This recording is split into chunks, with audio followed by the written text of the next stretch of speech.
welcome back all to another week of Riverman and myself, our nostalgic flashback chats.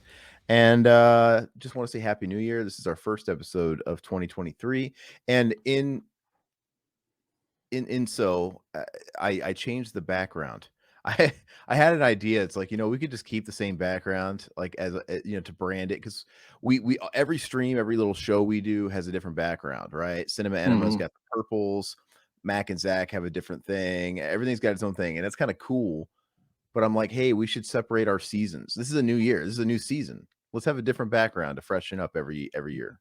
I like it. It's kinda easy on the eyes. Yeah, I can yeah, yeah. actually Well, sit here I and did watch red it, before. so I did red before because we had nothing red at all. mhm. So, but yeah, this is very easy on the eyes. It looks nice. Another thing though is that the color has to clash right with our thumbnail because Zach created a great collage logo, but it's also a fucking mess as far as colors. Mhm. It's just all over the place. So only certain things look good with it. Literally, I have like a salmon that kind of blends in and a bright pink, but that shit's abrasive as shit, like as far as blown up at you. So this will have to do. But I also want to say what I had last 10 days off from work. It was great. One of the things I did, or at least started, was I installed lights in my display case back there. Looks nice. Yeah, I wish it came through on the camera a little better. I don't know if that's because I have warm lights instead of cool, or if that's just down to my camera. You just Because probably have to white balance it. Yeah, I don't know much about that. I'll figure it out as far as like my camera. Yeah, I wish it did because you see a lot of glare, right? You see like the halo effect on that shit. But I'm trying to figure out like probably doesn't help that okay, whatever. Yeah, but that's cool. I don't have it completed yet, but that took a long time, man. I had to clear everything out and took out everything and I started re-putting stuff back in. It was kind of pain in the ass, but I'm happy I have the hard part done. So but I tell you what, though, it's the perfect amount of ambience in here when I'm just chilling, just this like warm light behind me, and I keep some colored lamps here at really, really dim. It's perfect, man. Because I'm a stickler with lighting. I don't like No, too no, much. I agree. I agree. I don't like too much light. I don't like too much white light. I don't like too much warm light. Usually, I have a couple lamps on either side of my desk here. One of them I would keep like a color, like a relaxing blue color, and the other one I'd keep like a warm yellow to actually give some light. But this is perfect. This back here and the way I have it set up. But anyway, how you doing? How was your New Year's? Pretty good actually. You kinda guilt tripped me last week, so I ended up picking up a mic, so hopefully I sound a little bit better. How am Yeah. I in your end? Alright?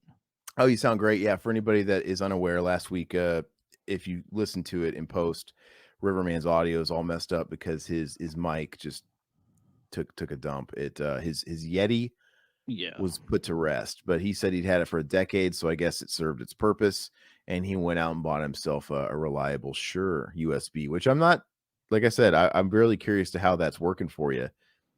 This is my first stream with it, so Is it's it it's USB, so it's just as simple and plug plug and and play?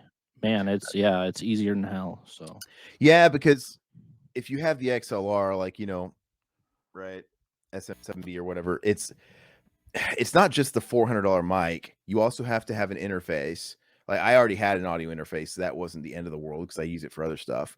But then you have to have one of those. If you don't have one, uh, you can get a pretty good one for 100, $150. That'll do the job. Obviously, you can spend a crap ton on one if you really want to. But you also have to have a preamp because these things yeah, have no yeah. gain. And I have a cloud lifter, right? That's kind of the Okay. most popular little piece. It's just this little fucking thing that goes in the chain in between. It's not a big deal, but it's just a preamp boost. And that I don't remember how much those cost. Those might be $150 to 200. Oh, So it's wow. like if you don't have an interface, man, you're not just paying $400. You're paying 400, 600. Yeah. You're paying like $800 when it's all said and done.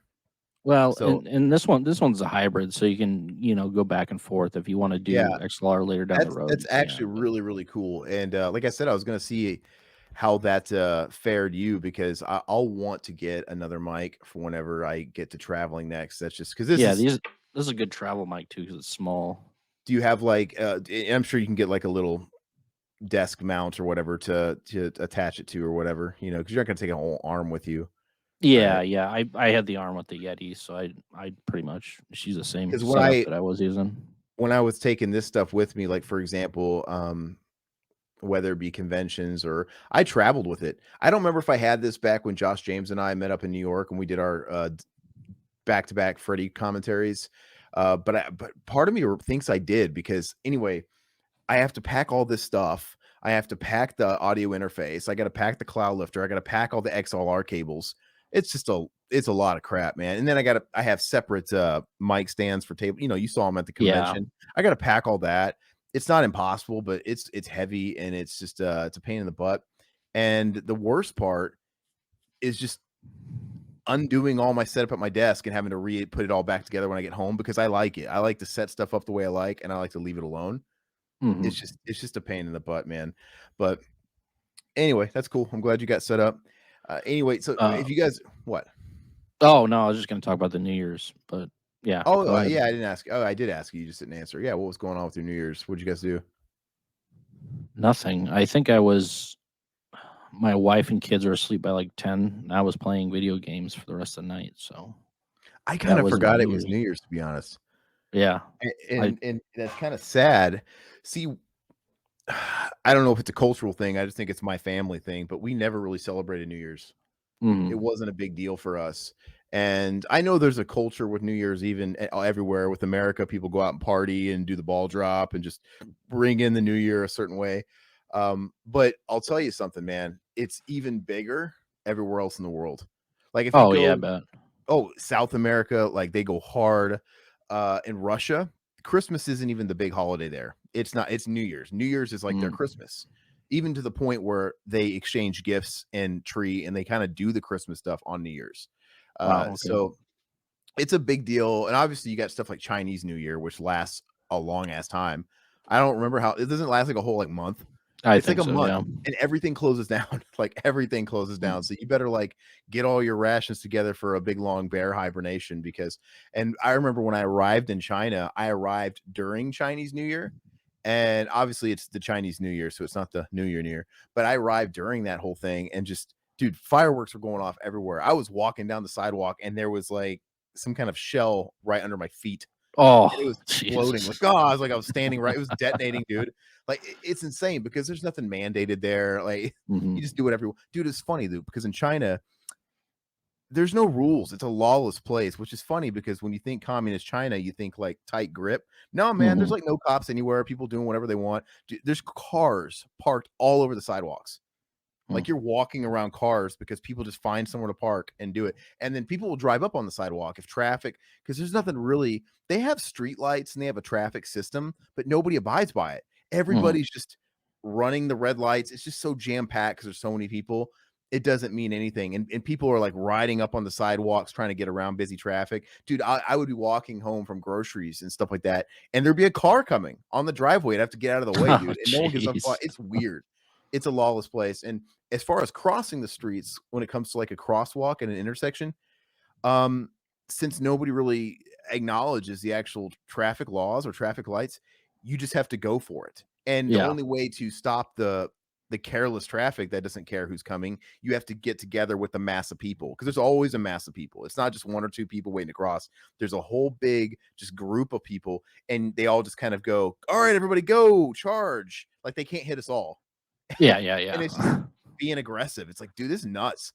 And anyway, so I remember it being the Chinese New Year and just all night long. I mean, actually, for like the first week, it was like the last week of it, just nonstop, day and night. Just and these are not American fireworks; these are fucking M80s explosions. Yeah. It's like bombs, C4 going off. It's insane.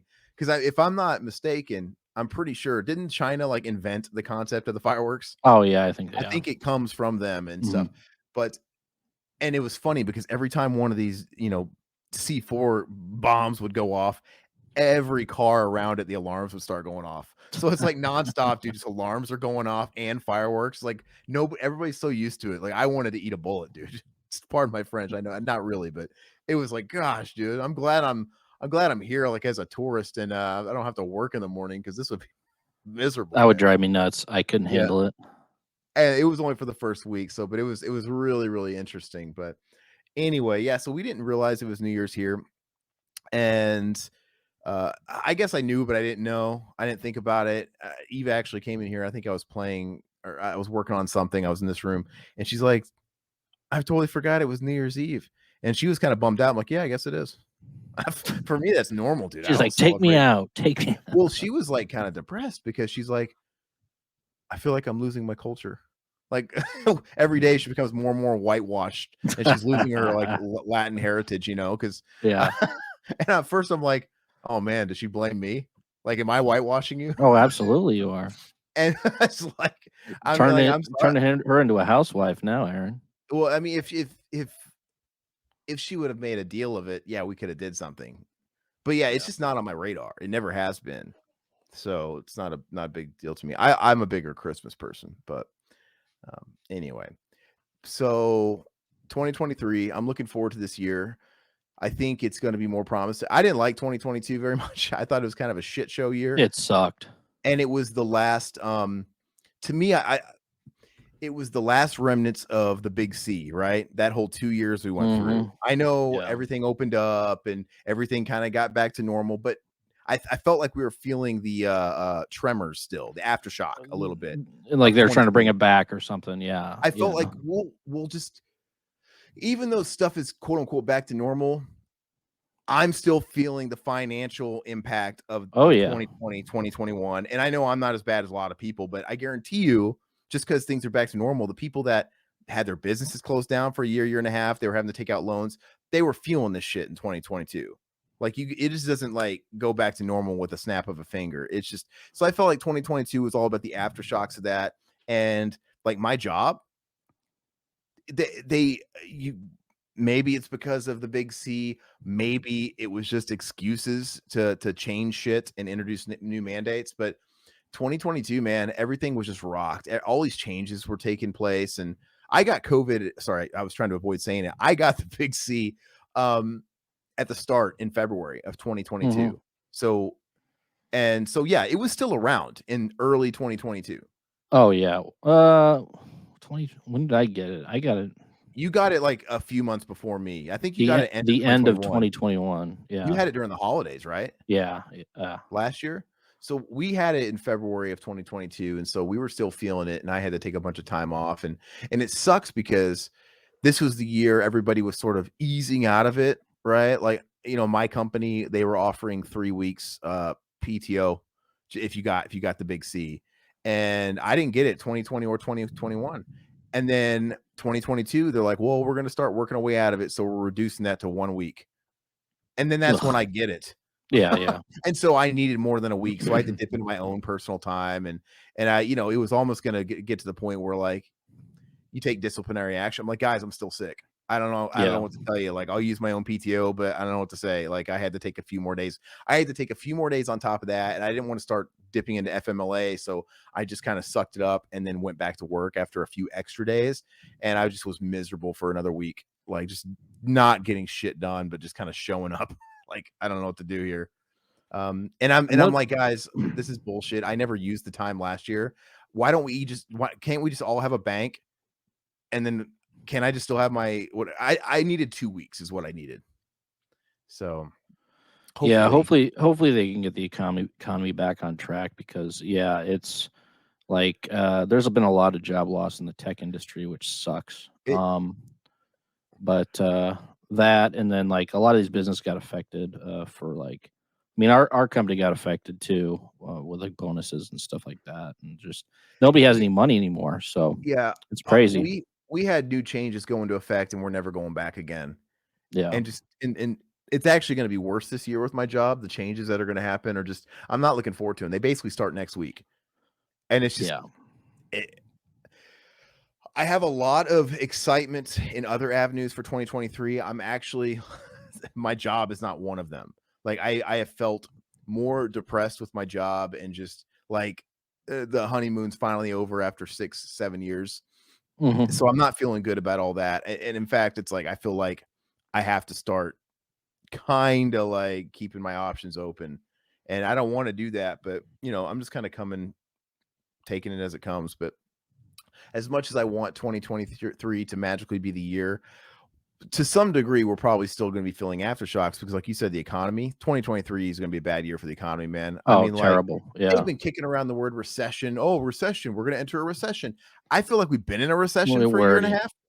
even though they haven't officially deemed it a recession. But now they keep talking about, oh, it's gonna be a recession. Like, is this recession been going on or not? And if so, can we just get it over with? You know, The, the Fed the keeps doing rate hikes and shit like that, and they're fucking killing us, man. So it's still going to be financially a shit year, but Yeah, the fact that milk's still $5 a gallon and eggs were like what 18 eggs were $8.50. It's like I don't know how so some of these people are surviving you were on this, taking, man. yeah, it's funny because you were taking pictures at Walmart and you saw the eggs and it was like almost $8 for an 18 pack. Yeah. I know the prices. It's what's funny is at least prices here, eggs are like it's 7 and change for like an 18 pack. Yeah. But if you buy the 2 pack of 18 packs, it's actually Mhm. $7.20. Whoa, You're really? paying, Okay. yeah, for us. So it's gonna be the same for you, I bet. You actually pay 60 cents or whatever less to buy 2 packs. Oh, It I'll makes, have to go back and look at that. I didn't even know they did yeah, I that. told you, it makes no sense at all. So I don't know what the reasoning there is, but it's actually cheaper to just buy double. It's Maybe weird. it's quality control or something. I don't know. I don't know, but yeah, so I'm not looking forward to that. And I just accept that it's just gonna be another shit year that we're just gonna have to brace ourselves because I don't know, for me, man, it's been 2 years running now that was gonna be my year of just getting ahead and getting, getting all my little Mhm. debts paid off and just getting caught up with everything, getting some money in the bank. Dude, and just everything in the world is standing in my way. So it's like I still feel, I mean, I'm okay, but I still kind of feel like I'm just kind of just treading, and I'm not getting anywhere, and I don't like it. So, and it's gonna be another year of that, and I don't really know if there's a lot I can do about it. So I'm not gonna get too depressed over it. It's gonna do No, the you best I can't. can. I mean, the fact that we already went through the 2008 recession, it's like, I mean, it sucks, but I mean, what can you do? There's nothing you can fucking do. So Yeah, and that didn't affect us too much back then. We weren't that no, old because we back were then. younger. We were younger. We didn't see it. So You didn't as really notice much, it. It's like as you're, much. Yeah. that would have put us in our early 20s, right? Early Yeah. to early mid 20s. And then, yeah, at least me being 2008, it's like I would have been 22. And yeah, I mean, at that point, I had been living on my own for about 5 years, but all I knew was living paycheck to paycheck anyway in my Yeah. apartment. And Yeah. I don't know if I was really making any more money than I was like the previous year. Yeah, it didn't feel different to me because my expenses were so minimal. And Hmm. but yeah, man, when you get a little older, especially when you have a mortgage and you got to pay more taxes, and you just got so many more responsibilities, you start paying attention to the bottom line and you really see where it's hitting you, man. Especially, dude, tax season. I don't know why. When I was that young and I was just living hand to mouth in an apartment, a one-bedroom apartment, I really wasn't thinking about my year-end take home. I really wasn't thinking about like what I made per Yeah. year. I was hourly and I just, I made what I made. I kind of knew what I had left over after I paid my bills. Now it's like I know exactly what I'm expecting to make at the Oh, year end when it's time to absolutely. do taxes. Yeah. And I know how much is left after what I cleared versus last year and the year before and this year. And it's like, shit, man, I pay attention to tax rates, tax brackets, and um, it sucks.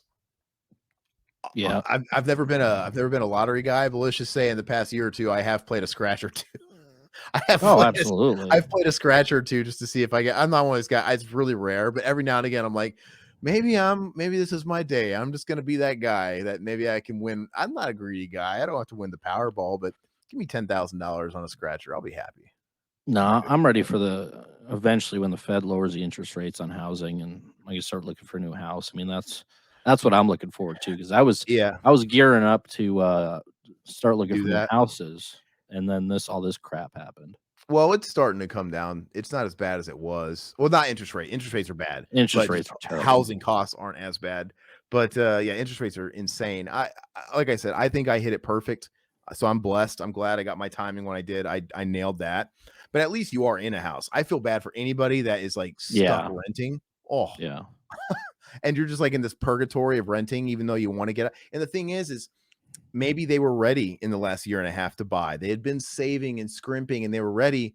And it's not as easy as, okay, we'll just wait till the rates go down and we'll hold on to that money. Life happens. Like I'd yep, be so yep. scared. Like, what if this money isn't here in 2 years? What if this Mhm. money isn't here in a year? What if like a medical emergency happens or just God knows what, something happens and you're reset, right? There's just something Yeah, reassuring about getting locked into something. So I don't know. Yeah, it sucks, but I don't want to be depressing this whole No, podcast. no, no. I'm 2023. There's a lot of good stuff though happening this year. I think it's going to be better in 2022, regardless. I don't think we're going to be ship shape again, but we're going to be better.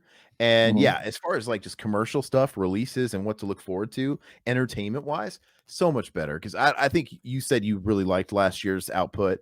I don't know. Mine was kind of. I was really When it when it came nothing to blew me movie like away new except for a video game. Elden Ring fucking blew me away. Nothing blew me away hardcore in the music world. Nothing blew me away. I don't know if I saw any tens that came out last year in movies. I can't think. But Top maybe Gun Top Maverick, we Gun is already as close talked as it's about it. gonna get. But anyway, so that's what we're gonna do. We're gonna probably shoot the shit a little more, and then we're gonna talk about what we are anticipating this year. Not necessarily like honestly, it's the stuff I want to talk about. I'm not necessarily anticipating all of it. I am, but some of it I'm a little skeptical. So it's gonna be like just buzz stuff, right? Yeah. Like a couple of things. I'm like, man, I'm hopeful, but we'll see. I got some movie releases that I'll talk about as well because there's quite a bit coming out here early Q1 when it comes to physical media that I'll probably want to jump on. Yeah. Well, so I know we had just come off Christmas. And on Yeah. our last stream, we kind of talked about things that we had acquired. I don't really have anything new to talk about on that front. The only thing I did acquire in the last couple weeks, or since last time we talked last week, is I did get the True Romance 4K. Oh, okay. I was jealous. I was like, well, Mhm. shit. I wasn't. It's so funny because when that came out, I knew it was there, and I'm like, yeah, I'm not in a rush. And then Riverman says he got it. Then I get a little jealous. I'm like, well, I have to fucking get it. And I know you got it on sale. And I'm like, well, I don't want this to go any higher. And it wasn't, I didn't get it as cheap as you did, but how much did you pay for it? 28. I think I paid 32. I'm like, I'll just fucking Okay. get it. You know what I mean? And I did everyone watch was- it. You did? Yeah, that's when you reached out to me, wanted to play some games, but I was watching True Romance the other night. What'd you think of it? I really enjoyed it. I think I gave it an 8 out of 10. I thought it was a really solid movie. Yeah, it's a Tony Scott movie, but you can tell it was written by Tarantino. It's got his dialogue all over it. Yeah. It is kind of weird because it feels like a Tarantino, but not a Tarantino movie because of the collaboration. Yeah, and it has those ultra violent moments, which I really like, and then it goes back to, I mean, it jumps around, so it's not what I was expecting, but in a good way. Let's just say that. And in like a Tarantino movie, it's got a huge ensemble cast. I mean, obviously, this is pre-Reservoir Dogs and all that stuff, but it's very much the way he would make a movie. You got Brad Pitt in a small role that's very memorable. You got Val Kilmer in a very minimal role as Elvis, the ghost of Elvis. And Dennis Hopper's fantastic. Dennis Hopper, his monologues are Gary Oldman ridiculous. as like the weird white Rastafari. Yeah. It's so bizarrely cast, and and I don't typically like Christian Slater, but I liked him in the role. I thought he was. I mean, I'm not a huge Slater fan, but I did enjoy him a lot. Oh, Arquette's great. He's great. Everything about this movie is cast really wonderfully, and yeah, it's really cool. I can't believe you had never seen it, but yeah, I really dug the ending too. I thought it was pretty cool how that all finished up. I'm looking forward to away, but I kind of watched the movie. The last time I watched it was within the last year. So to me, that feels like yesterday. Like the older I get, time is perceived differently. Like when I was 15, a year is like a lifetime. Yeah, I'll watch that movie again. Sometimes I think about some of my favorite movies, and the gaps since I last watched them get bigger and bigger, but they don't feel any bigger. Like, I'll be like, well, I could watch this movie. Like, I watched that. I just watched that. And I'll be like, fuck, that was like 4 years ago. But still, it feels like it's fresh in my mind. But I'll have to watch it too. I'm sorry. I also picked up that Arrow Django, the original Django movie. I hear that looks amazing. You get 4K. Yeah. That original Django. You'll have to let me know what do you think of that. I got it on the dirt cheap, so I just like rolled the dice on it. I'm like, you know what? Even if it sucks, like it's a very obviously inspirational type of movie for the genre and stuff like that. But I heard that transfer like looks $60. great. Really? That's good. That's good. Yeah. So I don't know if it's still something like that or what. Hey, I got a couple things to show off too. Yeah, let me say hi. Mendoza's in here. He's yet to see True Romance. You should watch it, man.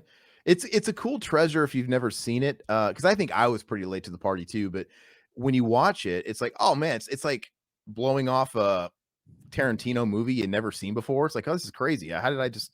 It's cool.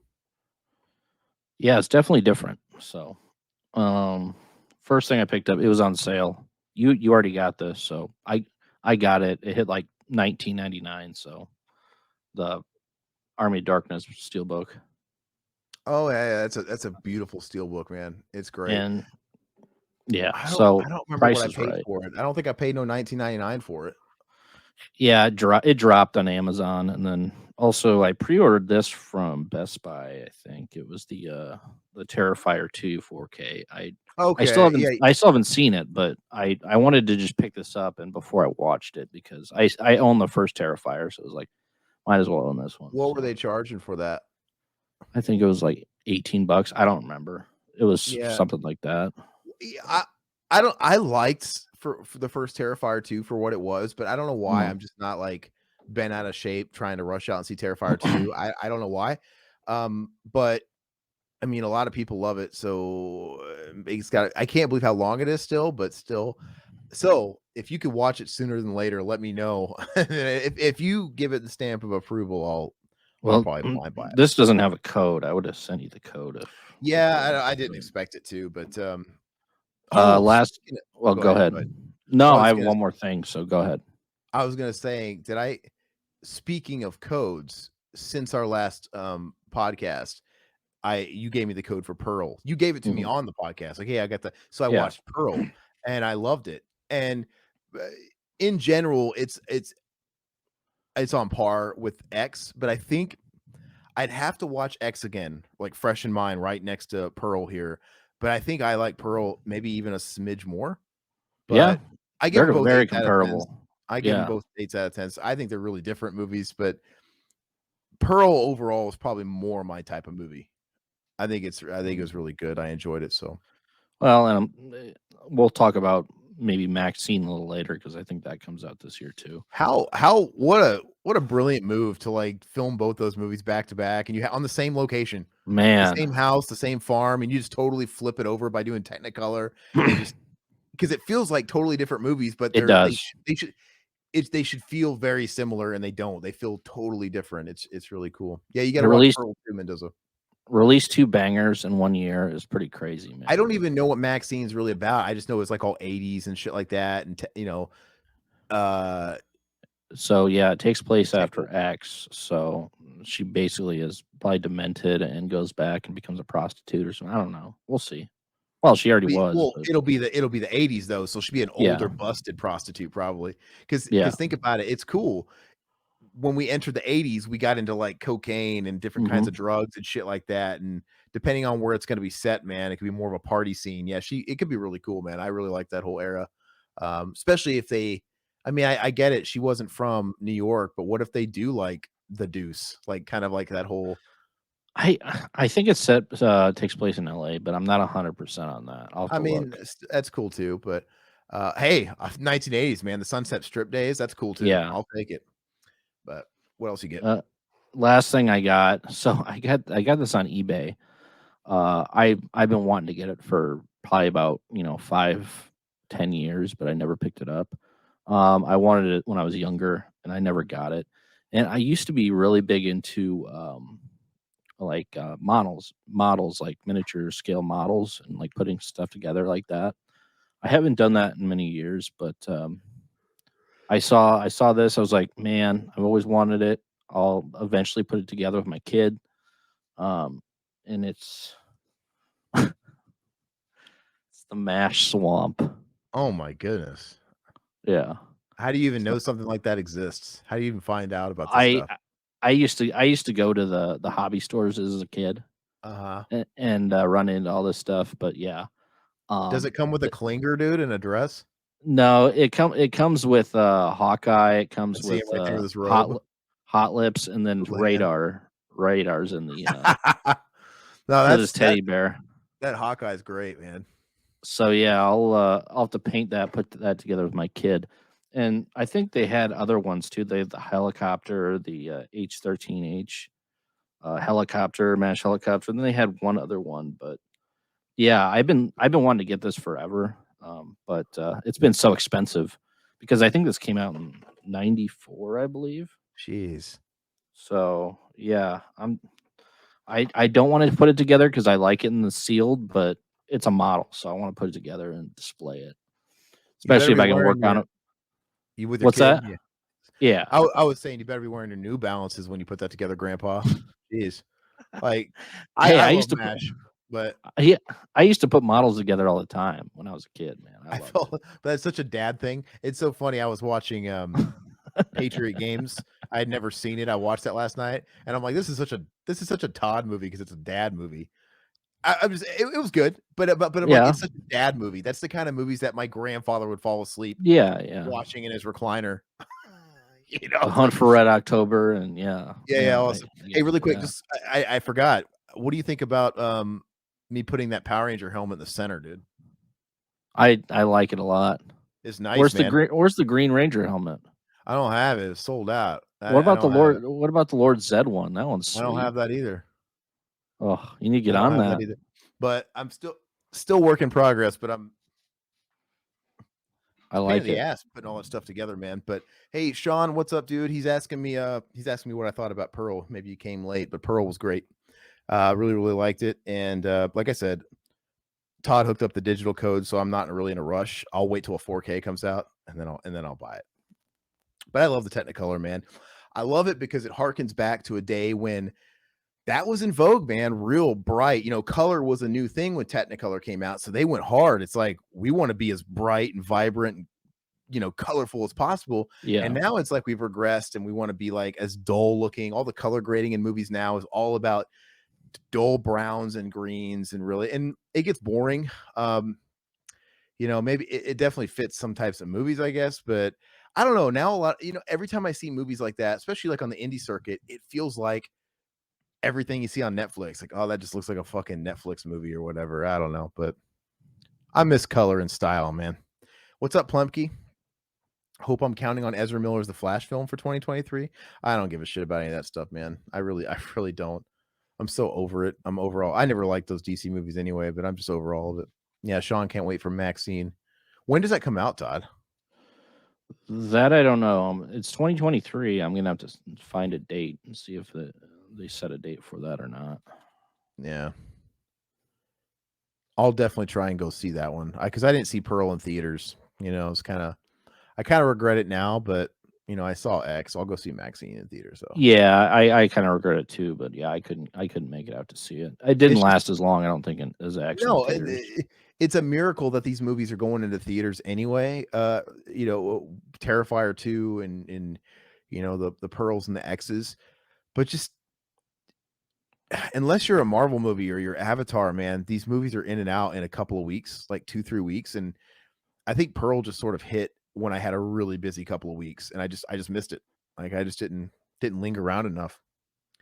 Mia Goth, she's great, man. I mean, Yeah, she no, is fantastic I in tell you that what, I role. liked her better in Pearl. I mean, Oh, I thought she was amazing in Pearl. Yeah, she was good in X, and obviously she played dual roles and stuff like that. And I remember you were like really just swooning over her performance. I'm like, she was fine. This one though, I'm like, this is great. Like yeah. she carried the whole thing. And it's Oh funny yeah. how she had a co-writing credit with Ty West on this one. Mm. So, I wonder how much involvement really there was with that. But Didn't he? I think he said he wrote the script in like what 2 weeks or something during COVID, and then they shot it right afterwards, right? Because they, they had they more time or yeah, something. yeah, because it's like, what else are they doing in lockdown Yeah, and stuff like that? yeah. They had went through so much clearance to get this shoot down in Australia. You might as well make the most of it because no one else is working. It's like you're already there. You went through the fucking hell of getting everybody like vaxxed or texted or whatever the fuck they did. How brilliant to just make the most of it. And yeah, I don't know how far in advance that they actually put it together, but I think it was pretty quick. And yeah, I don't know. Well, it can't have been that quick because they had new actors, right? It's not like they hired new actors to come to because not everybody was an X, right? No, I don't think so. They had a few new actors, I believe. Well, I mean, the mom and the dad, Yeah, yeah. and then that weird projectionist in X? I can't remember I don't remember who was either. it, Yeah. but it was a very small cast. I mean, it really wasn't big. It was very contained. And you had like the cousin, right? And they went to the dancing Mhm. competition, which that whole scene was very uncomfortable. I loved it. I love the dance audition. Oh yeah, yeah. That was Very, very, ridiculous. very uncomfortable. It was really cool, man. What's up, Luna Sharig? Yeah. Anyway, testing the sub thing. Yo, yo, yo. You are what? Talking about? Are you talking about on Twitch, man? Hey, so everybody, we are affiliates on Twitch now. So if you guys ever want to follow us on Twitch, you can sub. You can do that as a supporting option. Last thing I want to talk about before we actually talk about what's coming out. Hey, really quick, Sean Boyle's asking if we saw Censor. I don't even know what that is, man. I don't either. Do you recommend it, John? Yeah. And Plemke, the collection, that collection lighting behind you looks sick. Yeah, it's not done yet. And now that I have lighting in that middle display, I'm gonna buy some kind of lighting for the stuff. I remember those strips you when you heard Todd. I had those strips back Yeah, there. yeah. I took them out. I got to find something to do with them. I don't know where to put them, but it just seemed because I put a backdrop in the behind the glass, like a black backdrop, to hide some of the cables and do cord management for the lights. And I'm like, well, now I have all those giant LED strips that were back there just to be under my turtles. It seemed like a waste. So I'm going to get Oh, something simpler and then find something else to do with those. what you need to do is those shelves back there underneath, you need to put LED lights underneath that. So it'll illuminate the turtles from the top Yeah. going down. That would look really And I sick. have shelves above those. You can't see them. Oh, Right. okay. There's more stuff. So yeah, I could do that with every shelf. Now I'm afraid of LED strips because cable management. I don't want to. Yeah. So they have those like things that'll stick and you can just press them, Yep. but Yep. they're probably battery operated or like I don't know. I don't know if that's a pain in the ass and how like fast I need to do Not those. not really, because what it is it's a strip, a magnetic strip that sticks to the bottom of whatever, and then you can Uh-huh. just pull that thing off, like pull it off, and then change the batteries if you need to. I have those motion detectors around my house and stuff like that. So I honestly would just have those on during a recording yeah, when you can yeah, see it. Because yeah, well, could you send me if you have any suggestions? Could you send me a link or something? Because I don't. yeah, yeah. I'll let you know. I bought a bunch for my gun safe, so when I get in there, it like illuminates like right as I open it up. It's like motion activated, Yeah, but I'm familiar with those. Do they have an option to just leave them on, or it's all motion? I'll have to look. I'll have to look and see, but they work Yeah, great. So I just want something that's not gonna be a pain in the ass. And like I said, even if it's something that's gonna take batteries, I'll just put them on a couple hours a week. It's really not a big deal. But what about the green light for all the TMNT stuff? That would be cool, but I hope it wouldn't mess up the paint on the figures. What green light? Will that mess up the paint? I have I no don't know anything idea. about that. And with the green, we'll see. There's tons of turtles in there already with the warm lights. So I don't know. I know there's turtles here, and there's gonna be more turtles in there too. I don't know. Yeah, I'm open to ideas, man, because I want my basically Adrian Mendoza threw the gauntlet down a few weeks ago, and he said Riverman had the best man cave out of all of us, and I took that as a challenge. I'm like, no, I have potential. It's all about the lighting, and it's still a work in progress, but I I'm still need to throw up determined. another mask too on the wall. I still haven't done that, so I need to. See, but it's what people can see though. Yeah, So that's yeah, I mean, true. like, I feel like I have a lot going for me. You just can't see it. Like, there's more up here, and it's like Yeah, all cut off. I got a bunch back And here that too, and all that around Power here. Ranger helmet was where it was always here, but it was up top, and you couldn't see it. You know, so Yeah, that's gonna help out. I guess for the sake of the stream, it should be in the top one so you could fucking see it. But it looks better in the middle. I mean, I just in general. I like it. I like it in the middle too. It's And cool. some people will just. I like the clean displays. Some people just have stuff like this with like helmets and stuff like that, or single big statues, and I love that look. But I don't want just a bunch of helmets. I'm happy with just like one helmet as a centerpiece. And I moved my Myers mask like way up here. You can't see it on a shelf, but I'm gonna play around with it. We'll see. That's right, Mendoza. Thank you. I appreciate it. I'm a competitive person. Polemki, thoughts and prayers with Jeremy Renner. Yeah, he was involved in a freak Yeah, accident. heard about that. Was And it snowmobile? Is that what it a was? snow cat, yeah, and it somehow ran over Oh, his leg. He was plowing his own snow for some reason on New Year's morning. I guess he likes to keep it real. yeah. It's his Lake Tahoe home or whatever, and apparently they were considering it a crime scene still because technically the snowcats they have safety features that are supposed to prevent them running over anybody. Oh, Like, okay. I don't know if that's like sensors or what it is. So they're trying to figure out that. I I don't know. Would somebody? It sounds like more like a lawsuit than a crime scene if it's something faulty. But I don't know how they haven't given any details. But I don't even know how you get your leg run over. Like, how does that happen? How do you get off? Did you fall? It's just such a weird thing. I'm not too familiar with those snowcats or whatever.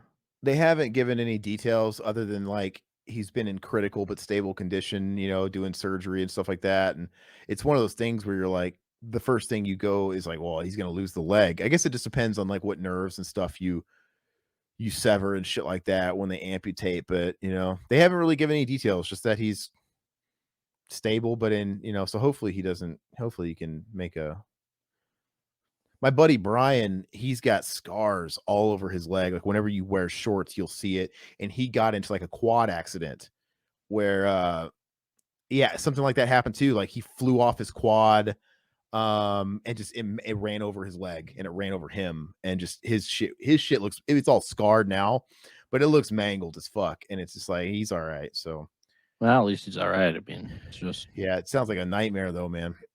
yeah. But anyway, oh, okay. Plumke's saying he was helping someone trapped in the snow and the engine didn't turn off correctly on the snow plow. Okay. Yeah, that's too bad, man. Luckily his neighbor was a doctor. His neighbor was some probably rich doctor who came out right away and put his leg in a splint and helped him out until that helicopters got there to airlift him. So that's good. I guess it pays to know your neighbors. I need to be better about that. I just want you guys all to know in the chat, I love you all, but if you were my next door neighbor, I wouldn't talk to you. It's just like a rule. I don't know. I don't really like.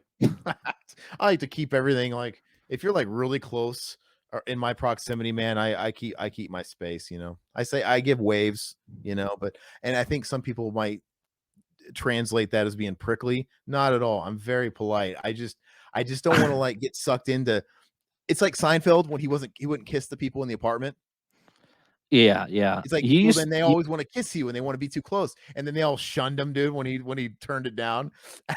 you kind of risk being shunned. In high school, you used to like if we like breathed next to you or breathed in your face, you'd like spit on the floor and you're like, oh, get away from me. The germs. And then remember you used to spit in your hands, dude, and wipe weird. it and then rub it on your arms, dude. That was disgusting, man. I don't know what that's all Why'd about. you do that? I don't even know. I forgot all about it. I don't know why. Dude, I used to like when I was a kid, I used to spit on like the carpet, dude. I didn't care.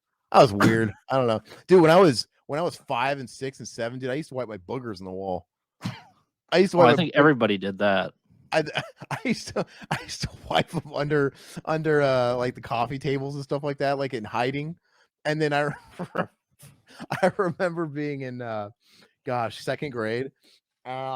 This kid that went to my school, his name was, I won't say his last name, but his first name was Drew. And I remember I was sitting, you didn't always sit at the same table every single day, at least not in my elementary school. It always shifted around. And I remember I was sitting across the kitchen, or not the kitchen, the cafeteria.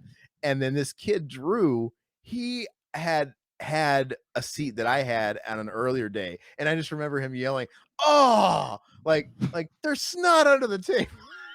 Like it's just, and then like the teacher was telling him to calm down, like keep your voice down. He's like, but there's snot under the table.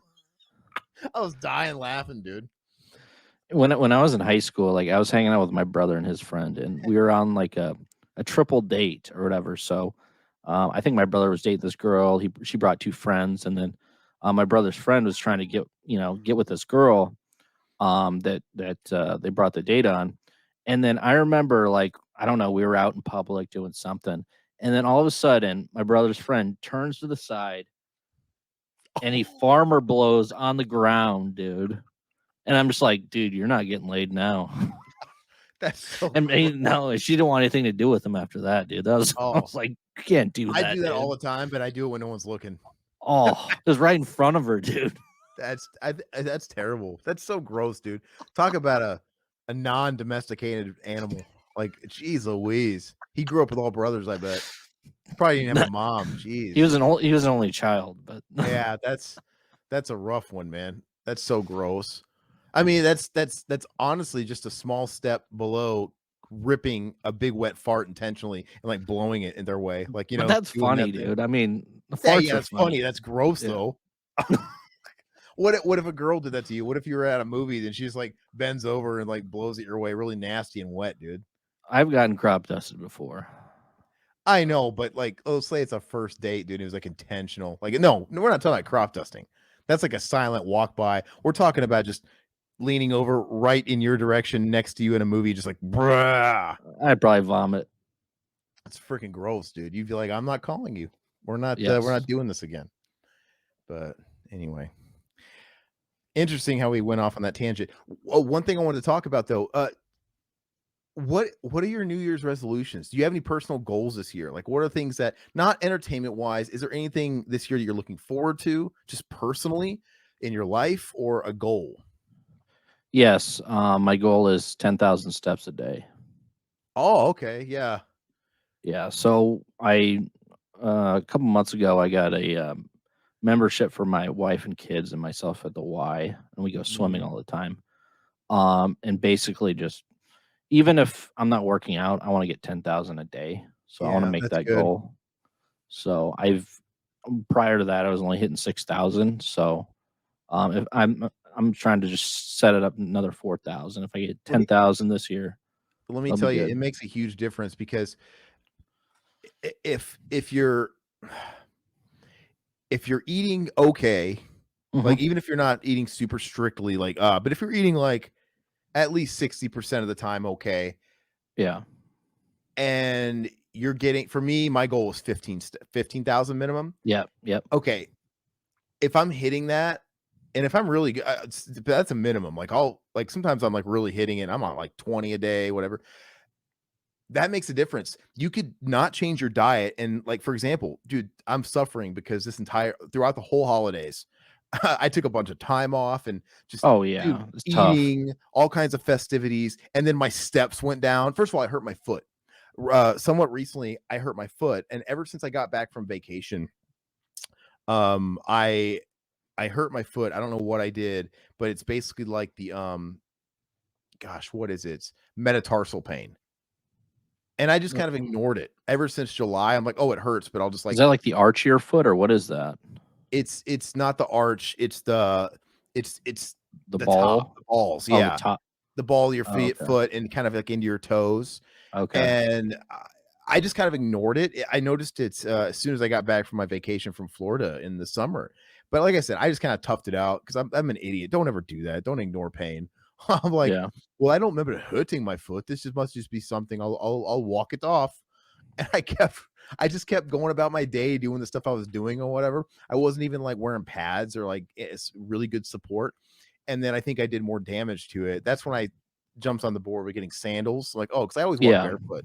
I would always walk barefoot in my house, and the whole downstairs is hard floors, tiles, and stuff like that. I just didn't realize what it was doing to me, man. It's just like 20,000 steps a day between indoors and outside and stuff like that, dude. It just added up. But anyway, I finally started taking that seriously when I noticed the pain was getting worse and not going away. Then about a month ago, I got metatarsal pads, which has helped in the sense that it makes walking, because it got to a point where it hurt walking even with like good shoes and support and stuff. Yeah. And I'm Yeah. like, oh, this is not good. So now the pads do help. It still hurts, but I don't know if necessarily feel like the foot is getting better. It's just making it more tolerable to walk with it. And so that's either not really working to heal it, or it's just taking a long time. But I told myself I was going to make a doctor's appointment when the new year started. So I'm going to go Mm. see a podiatrist. And because I mean, from what I've read up about this stuff, there's temporary band-aids like steroid injections that Mhm. I had a friend that used to do steroid injections in their feet because they had problems. They said it hurt like a motherfucker, but it basically band-aids the pain for a little bit until, but that's not a fixing. It doesn't fix it. So they're either going to tell me keep doing what you're doing. It's just going to take a while to heal it. So, or they're worst case scenario, some people have to get surgery. So anyway, I've been walking less. I've been moving a lot Mm. less. And yeah, but anyway, I've noticed it just by eating a little bit more, but not even that, but just literally my steps in the past 4 or 5 weeks have been like 6 to 10,000. Dude, Yeah, yeah. I feel it. It's just you move half as Mhm. much throughout your day, you're gonna see it. You're gonna put on 5 or 10 or whatever pounds fucking easy. At least, that's how I am anyway. Like my metabolism's fucked. Like I know my body, which is good. I can get in shape and I can lose weight really fast, but dude, I can put it on fast too. All it takes is a month. A month of just like Yeah. falling off your diet just a little bit and like moving a little bit less, and it sucks, but it is what it is. New Year's resolutions for Plemke. Yeah, share us your New Year's resolutions, everybody. That's kind of cool. Better time management and emotional relief. Um, yeah, dude, self care. Absolutely. Especially if that's what you mean by emotional relief. So I'm gonna take care of myself too. I feel like in the last 5 years, dude, I've just been dealing with injuries, and I think it's just getting older, man. And I wish I had older people in my life to tell me, or at least me listen. Like I wish my grandpa or my father, people would have been like, I know you don't care now because it's like not even on your radar, but stop doing that because you're gonna pay for it later. Right? It's Yeah, just yeah. I'm paying for all this stuff later. Like I still a few years back, 4 years ago, I had a bad case of tendonitis, and I had to go to like physical therapy for like 6 months, and I still, even though I got better, I've permanently got this damage in my arm, and I have to work around it. So if I go to the gym, I wrap it up. I take, I do stretches every day. It sucks. And then now it's like my foot. It's like, God dang it. I'm like the Tin Man over here. I need an oil can. And my knees are fucked up, right? Just from all those years I did, all my entire 20s of just deadlifting and squatting heavy weights, getting caught up in that, which is really good. I fucked my knees up, Yeah. so it sucks. So Mendoza, you do feel it. He's talking about the steps. I was walking 17,000 steps a day and Wow, I lost good. a ton of weight. And you get up to 8. Yeah. And you kind of lower it down to 8 to 10 and you gain weight. Yeah. It sucks. But that to me, that's the easiest thing in the world to do is step. I love taking walks, man. I Oh, love it. yeah, absolutely. I love night walks, especially I kind of hate that my foot hurts right now, and because this is my time of year, man. I love taking night walks in the winter in Arizona. It's just perfect weather. I love it, and I just haven't done that in so long, but it's just a chance for me to be with myself and take a little walk by myself at night. It's real quiet, put in the AirPods and just kind of listen to music and just be with myself and my thoughts. So, but other stuff too this year. This is a simple one. Water. I used to drink nothing but water. I used to be so good about just drinking tons of water. Jeez, I drink 2 gallons of water a day. And the more you're going to the gym and the more you're active, that's easier to do. I fell off this past year. I just didn't drink a lot of water. So I'm trying to pick that habit back up and starting small. I'm gonna drink minimum 2 of these things full of water, which this is 40 ounces. So yeah, just little stuff. Yeah, I've been trying to hit my electrolytes every day too because you can honestly tell how lazy you get if you don't have enough electrolytes. So I Uh-huh. have to like make sure every day that I'm hitting my goal on that too. So Well, another thing that contributes to that, which it's something I wish I could say was a New Year's resolution that I was gonna commit to, but I just don't know how, man. I wanna get more sleep, right? oh god, Because yeah, whenever I get enough sleep, you know what it feels like. When you go a yeah, week of getting just not too much sleep, but enough sleep, like 8-hour nights, man, you feel on top of the world, waking oh up at a yeah, good hour, going to bed at a good hour, but just I love and I hate sleep, man. I just don't wanna yeah, the trade-off is I go to sleep and I sleep a lot and I can work my job and feel great doing it. But the trade-off is I lose time to myself and I to work my job great and feel great. Like I'd almost rather be miserable during the day and groggy and just keep that couple of hours a night to myself, right? To do mhm. whatever I got to do. I don't know. I don't know if I'm ever Sounds going to like me. change. Yeah, well, absolutely. I don't plan on changing, even though I do want more sleep. But If I got my dream of not having to work for somebody else and pad somebody else's pockets and I was working for myself, whatever that meant, it would be different. Like, then I'd be like, okay, I'm gonna get 8 hours of sleep every night because I want to be my best self to do what I'm passionate about, right? If yeah, so, it's just a little different, man.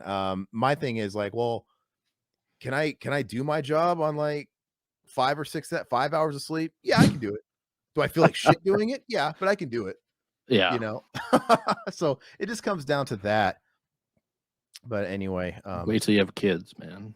yeah, I know. But what about? Is there anything else for you? Anything else big? Not really. I could think of off the top of my head. No. So before we get into our lists, and I kind of like how we've really just been chewing this up and talking, a little bit before we get into our list, because I don't know how long the list is going to take per se. But the last thing I want to talk about is I've been talking about it a little bit, but my big New Year's resolution is to get this. I committed to making a proof of concept short film in hopes to sell for a feature later, but just taking a big step, man. Like, I'm a writer. I never saw myself directing anything, but eventually I realized after a lot of things slipping through my fingers, because you're relying on other people, like, oh, this person could do this money here, and just everything falls through. It just hit me like a ton of bricks.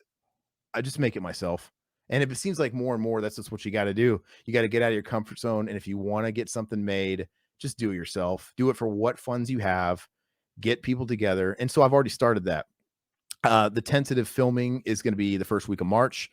I hired a producer that's already helping me get stuff together. I'm in talks with a DP. I'm going to meet him next week for coffee, and he's enthusiastic. He's all about it. He's got, good equipment, and he's super enthusiastic, and he's a professional in like the commercial field, like does commercials, and he'll do promotional shots and shit like that. He's worked for NBC. So someone like that's great who wants to make more films. Today I had a call with a makeup artist. Some of the stuff. Yeah, use your time to accomplish more, not to waste more. I only have so much money. Like I have so many thousands I'm spending out of my own pocket, which part of me is like, oh God, like I could always make excuses why it's not a good year to do that. I'm doing it in the middle of a recession where I probably shouldn't be, but I'm always going to make an excuse for that. Like, what do I do? I'll wait till the recession is over and then I'll do it. Like, what if something else happens? So it's just one of those things. Yeah. You just got to do it. So I've got the money that I have set up to it. Dude, I'm starting to realize that all that money is going to go to the crew.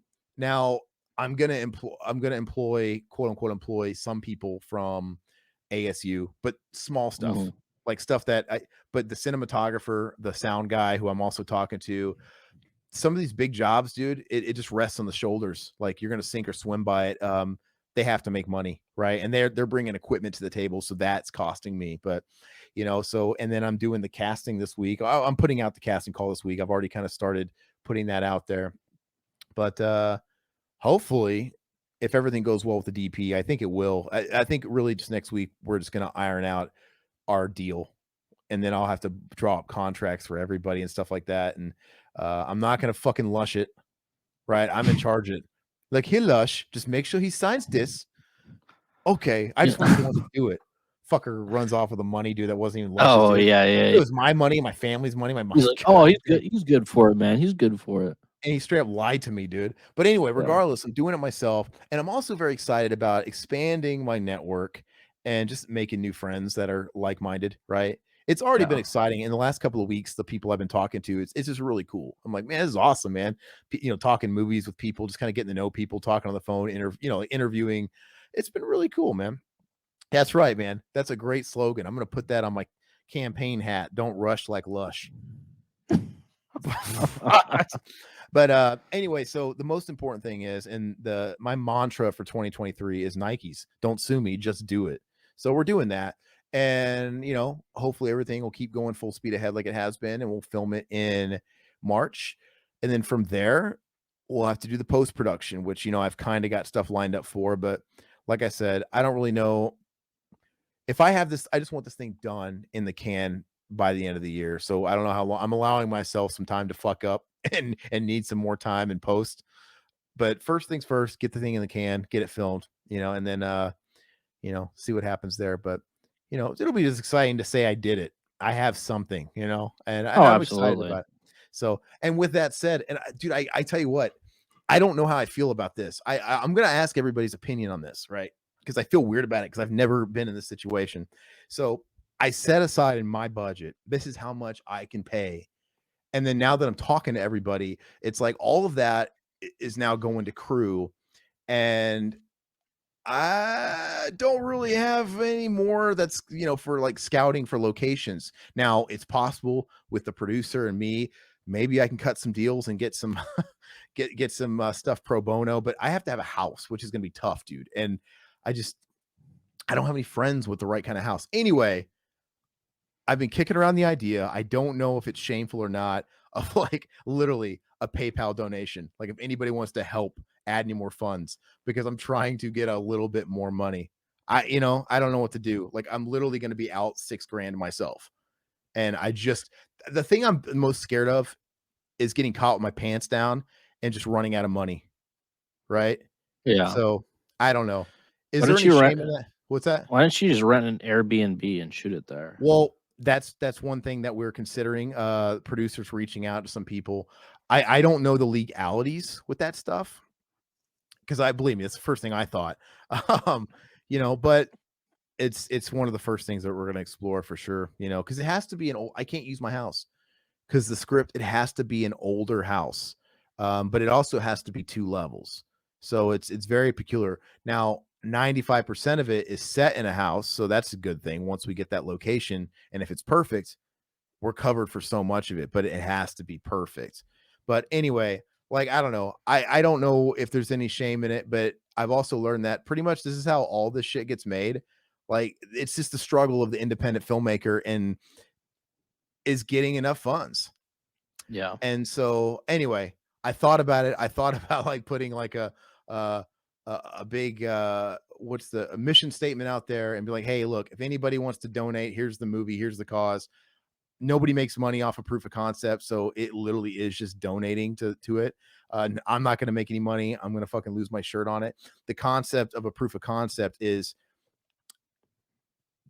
creating proof that you deserve money for a feature, right? This is how I'm going to get the fucking feature made is like, hey, look, here's what we can do.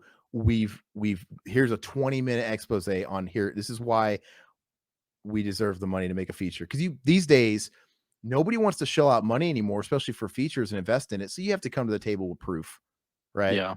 That's just the way it is. So I don't know. Trying to figure that out, and I'll keep you guys posted. But regardless, it's going to get made, man. But it has to be done right, man. I refuse to let it be shit. Technology's too good, by the way, for something to be totally shit these days. It's going to be better than Lush's movie. It's true, Roldy. This is true, Roldy. But anyway, okay, so we will get into it. We're going to talk about what we're excited for entertainment wise or other in 2023. Riverman, you can kick us off since I just got done talking up a lung. So, first thing, I mean, we kind of mentioned it earlier. Maxine should be coming out this year. There isn't any set date for it. I did look that up, but of course, Ty West, Mia Goth. It's the sequel to X, so that is one thing that I am looking forward to. Like we're saying, I do want to see it in the theaters too. And then I don't think he's putting out a fourth one. So, best things come in threes, man. You don't want to be Star Wars and just beat it dead. But another one I wanted to kind of talk about was the Evil Dead Rises, which comes out April 21st, and that trailer should be dropping tomorrow. There was like a 20-second teaser trailer that came out today, and a poster that looks like a Resident Evil video game. Looks weird. The poster looks god awful. The main poster actually looks kind of cool, but the poster that was released today looks like Smile 2.0. So not very good, but yeah, that's on my list too. And that's also kind of more my apprehensive. Like I'm intrigued by it, like because I want it to succeed. I want them to prove me wrong, but just I'm expecting it to suck because why wouldn't I? Well, yeah, right. Sam Raimi didn't direct it or anything, so no. It might suck. I'm optimistically hopeful and all that good stuff, but just I don't know. I'm more curious than anything. But we'll see. I still don't know much about it. Does it take place in Australia, right? Or was it shot in Australia, New Zealand? It might have been shot there. I don't know if it takes. And why? What is the whole focal point on the mother and the tagline of like the mommy tagline? is it about a mommy that's a deadite, or is there more of a story here? I'm so confused.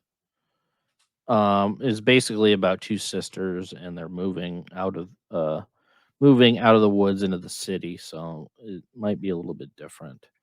Oh, it's gonna be Ghostbusters Yeah. sequel again. Moving out, taking it out to the country, taking those deadites and ghosts out of the. I don't know, Sounds just sick. just hold demonic deadite movies. I find fascinating. I always like that stuff creeps me out because I feel like I believe in a lot of that stuff. I believe in ghosts. I believe paranormal, demonic. So those type of movies kind of stick with me a little bit more, even if they're mainstream. Just because of the subject matter, I think it's real. So a lot of that demonic shit. So I don't know. That's why I'm kind of intrigued by it. But like you're saying, it's not really directed by Raimi or anything, and we'll have to see what happens. But it's something Well, to I mean, watch here in 2023. Raimi is no different than any other of those big horror directors, man. Where Yeah, I'm not gonna say he's a one trick pony, but like maybe Evil Dead was a fluke, and yeah, Evil Dead 2 was its own separate fluke. And I just outside of that, he didn't really. I enjoyed Drag Me to Hell. I like the first two Spider-Man movies, but I can he really do it again? I mean, if he wanted to, do we want him directing it anyway? He did good with Drag Me to Hell. That felt like a Raimi horror movie, and it gave me hope. It's like, why is this just not an Evil Dead movie? What the hell is like yeah. why? And It is very solid. Drag Me to Hell. I mean, I didn't love it, but it's a solid movie in my but it opinion. had the aesthetic. It felt like it, Yeah. and Oh, I there's a agree. lot of people that would sort of fan hypothesize that it was in the same universe as Evil Dead. And I And I need to go back and rewatch the Evil Dead remake. I remember watching it when it first came out, and I didn't like it, so I haven't seen I it I since. I have a confession to make. What? So I was a big shit talker of the Evil Dead remake when it came out. I actually saw it 2 times, I think at least in the theaters, just because I just wanted to see it twice. I'm like, but the first time I was rolling my eyes because remember that whole campaign of, oh, it's all practical effects. Oh That yeah, was like yeah, they were yeah. selling that the Mhm. campaign, and in the very first scene, they pretty much lied to you, like that whole Yeah. chick getting burned at the stake and her head flips over and she's on fire and it looks so fucking fake. I'm like, like maybe it was not mostly, maybe it had a lot of practical effects, but just that really hit me in the gut. I'm like, dang it. Um, I just would have Th cut that out of the movie personally. Like, dude, uh, I don't know. It's like why did Romero have to keep in that weird flipping head in Land of the Dead? It's Like, terrible. just Or cut. Big Daddy. Yeah, Big Daddy was terrible too. But No, still, like the that effect, like clearly that effect wasn't yeah. working. Cut it. Like it's not worth it. Just get rid of it. I would have worked around that fire scene at the beginning of the Evil Dead movie.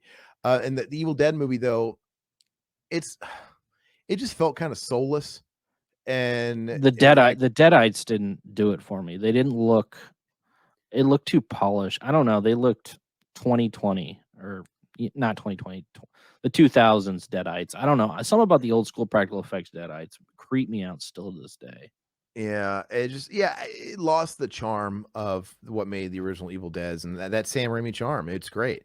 Like I liked how they were never like too serious and they had a camp to them. I liked it. So they tried to go uber dark with it and it just wasn't hitting. But I actually bought it recently because it was on sale, the 4K. I bought it Mhm. because I want to watch it again. I'm like, you know what? I'm gonna revisit it and just see how I feel. And because it got down to like really cheap, the 4K, like Okay. 11.99. And I'm like, fuck, I'll just buy it. So I'm gonna watch it again and just see how it feels again, because this will be like my fourth time watching it at least, maybe fifth, because I've tried to watch it a lot. But And I've and been when it coming around to a lot of movies I didn't like back in the day too. And there's movies that I like back in the day that I hate now. So I mean, it's kind of like I don't as you get older, your tastes change. So it'll well, be it'll be interesting. yeah, I'm not saying that I do like it. I'm gonna watch it, but I think the reason why I picked it up because A, it was cheap, and B, it's 4K. Like maybe that'll like I'll see it through a new lens here, and also because the new one's coming out. I'm like, okay, so now we're gonna have another remake, and now this remake will now be antiquated. It will not be like the cheap remake off the beloved franchise. Now this one's gonna look retro in comparison, so it'll be interesting to watch this one with fresh eyes because I know the new one's coming out fairly soon. And then I can really like who knows, maybe it'll make me appreciate the new one Even if I really don't like this one again, I'm like, well, then I can appreciate the new, or maybe I'll see the new one and I'll be like, man, I now have appreciation for the Fetty The old one. Alvarez one. Yeah. You know, Yeah. so who knows? But it was cheap. So, but that was on my list too. I'm apprehensive about it, but we'll see. Cautiously optimistic. I'm gonna do some video games, man. And this one Yep. comes out really soon. It's RE4 remake. Oh, can't wait. Oh yeah. What's the date that drops? Do you know? Is it Uh, March? yeah, is it March? I'm gonna look it up real quick. RE4 remake. And yeah, Plemke, Borderlands, the Eli Roth movie. That I mean, yeah, maybe it comes out this year. Good luck with that. Nothing about that sounds great to me. It just doesn't. I'll have to do Nothing some about it research on appeals to that. me. Let's see. Remake, release date. Oh, fucking demake. Okay, release date. Yeah, it's got to come out in the spring, March 24. So that is right around the corner. I mean, that'll be here before we know it. I mean, I know it's 3 months, like what? 1, 2. It's almost 3 months away, but that'll come before we know it. And I just recently got a PS5, so that'll be my first like game I buy physical for the PS5. I have the extra membership, so my another resolution is to spend minimal on games, but they don't do day one like Game Pass. They don't do day one on the service. So if I want to play Resident Evil 4 when it comes out, I'm gonna have to buy it. It'll eventually go to the service for free download, but I'm not willing to wait a few months or whatever it's gonna take. So stoked for that. What about you? What's your next one? So my next one's gonna be a physical media release.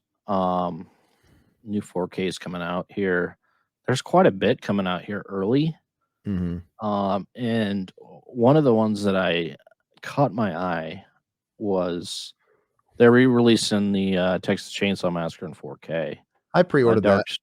Dark Sky did. Yeah. Did you? Yeah. So that I am looking forward to that because that's going to look awesome. And I know a lot of people don't want to see it when it's pristine looking. It shouldn't. That's what people say. I want to see it. I want to see it the best it can possibly look because I've seen it shitty. But I have the VHS too. So, but it's still going to be. There's no way it's still it? not going to be a gritty looking movie. It's going to be a Yeah. They're only going to clean it up so much. The older I get, the more I appreciate that original Texas Chainsaw Massacre. I mean, I phenomenal. I always liked it and appreciated it, but it was never one of my favorite movies. Like some people it's one of my favorite. But the older I get, the more I appreciate it, just how well it's made. The direction, scary to this day. But it's just how well it's made. Just the stylistic shot, like just the idea that Tobe Hooper wanted to make it a PG movie. And like literally, I think if I'm not mistaken, it was all kind of a fluke because he purposely avoided all the actual violence on camera the way they do because he wanted it to be a PG movie. And but it ended up working because no, you can't have it's still all implied and it's fucking brutal. But it's effective, man. It's brilliant how you don't see any of the violence, right? Yeah. Like, think about it. Like, you have a shot like, okay, so when you see Leatherface throw the first body on the hooks, right? Okay, so you don't actually see a hook impale the body, but before he does it and they move away, you see a hook next to the hook he's gonna go put the body onto, and you see the dried blood. So just from like a direction standpoint, that's brilliant because we're not seeing nothing, but we are seeing a bloody hook next to it. So our brain's filling it in. We know what's implied. And so when we just see him throw a body and we don't see anything and we see the reaction, it's way more effective. Like I don't really like gore porn and all that stuff. So I much prefer when they make you do the work and fill it in yourself. I just think it's hilarious. He thought he was going to make a PG movie. It's so freaking hilarious. But the whole movie's like that. It's really brilliant. Yeah. If I had one little nitpick, it's like the last 20 minutes is just nonstop screaming. Like, look, it's kind of annoying, like just Sally screaming like a motherfucker. It's just like, oh, it feels like it just goes on and on. Like, I need to put on some earmuffs. It's very effective, though. I mean, she's the ultimate scream queen. Technically, she really would be. And also, what a great ending! Like, it's just fantastic. It makes you ask questions. Like, I mean, I don't want to go off that new one on Netflix because they explain what happened to Sally and stuff like that. But what happened? Like, what was the conversation like with the person that picked her up? And if I'm not mistaken, doesn't one car pass her by, or does the first car pick her up? No, I think one car passes her by, and then the truck. Yeah. Okay. Yeah. Oh, the truck. Yeah. But the car that passes her by, I'm always thinking, what's going on with that asshole? Like, if he's looking out the mirror, like, what the fuck is going on there? And he just goes about his day, and he sees in his rearview mirror a fucking psycho dude with a saw. Like, I'm not turning around. I just always like things are so great. These little nuances, and I like how they were trying to play up with the whole marketing shtick of based on a true story, which is also very brilliant because that was a lie, kind of not lie, whatever. It was all great. So, let me see. Yeah, and then Sally is the Scream Queen technically, and Plemke says, "Aaron, you lie. You buy Gore mixtapes via Facebook DMs while listening to Dyer and Gray." No. Yeah, I know, Mendoza. Terrifier 2 is gore porn. Look, if it's comical, it's kind of fun. I don't mind that. Like, I love Evil Dead. I love Evil Dead 2.